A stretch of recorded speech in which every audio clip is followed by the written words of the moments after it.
Cumberland Schools, it's a unique community, it really is. I've grown up here since I was 6. Over the years, you get to know families, generations of families. Hands down, our students here are fabulous, and I really enjoy working with them.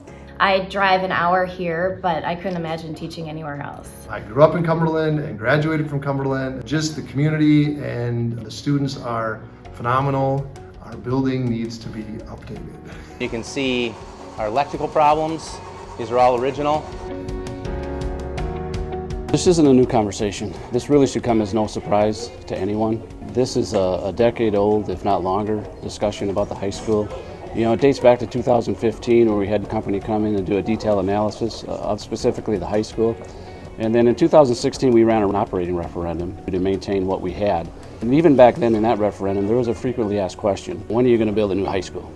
So this certainly has been on the radar screen. In 2018 and 19 we had a strategic planning which involved staff and community members, and we put together 6 strategic themes, and one of those themes was quality and efficient facilities.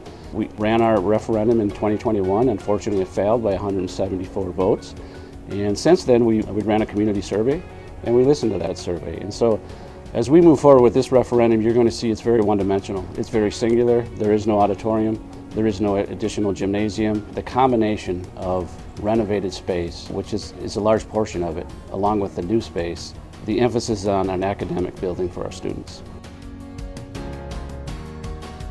That's the tunnel, and that's where all the steam heat comes out, and it's just waiting for a place to go. If it doesn't have anywhere to go, it just keeps going up, and then being the source is here, this whole end of the building is so much hotter. The building itself was built in 1959, and so you do with what you have and you make the best of it. But I definitely know there's days where it's very difficult for kids to concentrate and focus just because of temperature, noise, water. In this wing that we're in right now, in the west wing, the one that we're in right now is the coldest classroom in the school. It is between 50 and 60 degrees in the wintertime. And 2 classrooms down, it is the hottest classroom, which can be upwards to 90 degrees or 80 degrees in the winter. So some of the concerns we have with the front entryway is it's unsecured because our office gals are over here. All we got is a little tiny camera.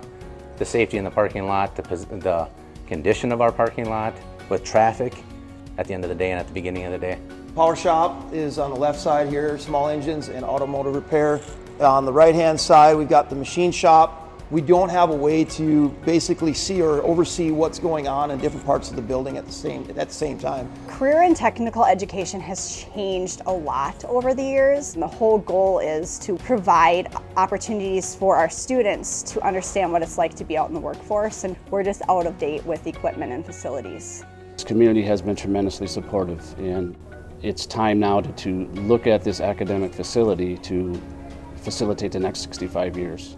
This is an open invitation to feel free to contact me at any time, to have a discussion, to have a conversation. That way you can have the correct information, you can get your questions answered, and you can make an informed decision.